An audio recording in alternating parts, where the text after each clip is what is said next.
ভোটের আগে ফের উত্তপ্ত ভাঙড়। আক্রান্ত তৃণমূল নেতা খাইরুল ইসলামের উপর হামলা চালানোর অভিযোগ উঠেছে। তার গাড়িও ভাঙচুর করা হয়েছে। সেই ছবি আপনাদের সামনে তুলে ধরছি। তৃণমূল নেতা খাইরুল ইসলামের উপর হামলা, তার গাড়ি ভাঙচুর করা হয়েছে।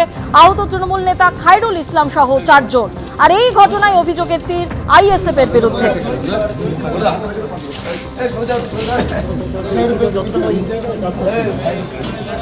আমি ডাক্তার একবার বলেছি,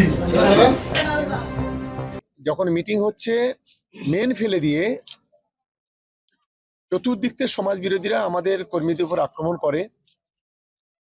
মেন টার্গেট ছিল খয়রুল, যে ওকে যে কোনো ভাবে মারতে হবে, তা না হলে ওই এলাকার জমিটা ওদের হাত থেকে দিনের পর দিন সরে যাচ্ছে।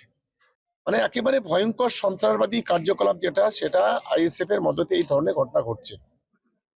আমরা অবিলম্বে পুলিশ প্রশাসনকে অনুরোধ করব, এই ঘটনার সঙ্গে যে বা যারা জড়িত অবিলম্বে তাদেরকে গ্রেপ্তার করা এবং দৃষ্টান্তমূলক শাস্তির ব্যবস্থা করা। ওখানে যে বলছে যাকে আক্রমণ করেছেন, যে বলছে যে তৃণমূলের নেতা, ওই জায়গায় বসে অকথ্য ভাষায় গালিগালাজ করছিল, শান্তির আগুনে তোলার চেষ্টা করছে, এলাকাকে বিষে তোলার চেষ্টা করছে।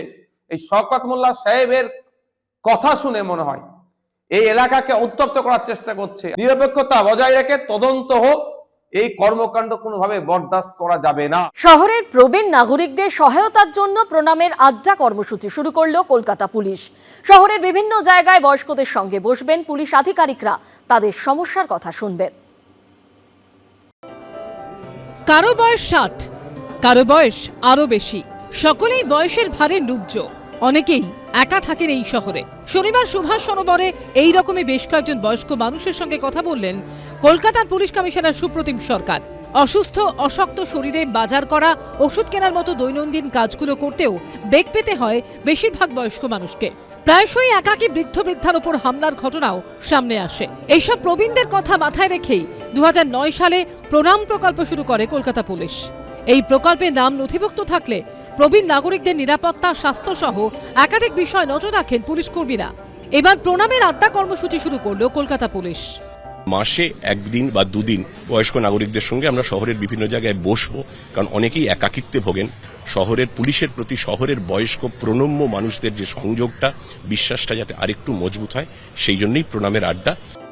বর্তমানে সাইবার প্রতারকদের সফট টার্গেট হচ্ছেন বয়স্করা। সুভাষ সরোবরে বয়স্ক মানুষদের সঙ্গে আলাপচারিতায় সেই প্রসঙ্গ তোলেন পুলিশ কমিশনার। সাইবার প্রতারণা থেকে বাঁচতে কি করা প্রয়োজন, প্রবীণদের সেই বিষয়গুলি করে বুঝিয়ে দেন। সবশেষে বয়স্কদের সঙ্গে ছবিও তোলেন পুলিশ কমিশনার। পার্থপ্রতিম ঘোষের report, ABP Ananda, Kolkata. ABP Ananda, এগিয়ে থাকে, এগিয়ে রাখে।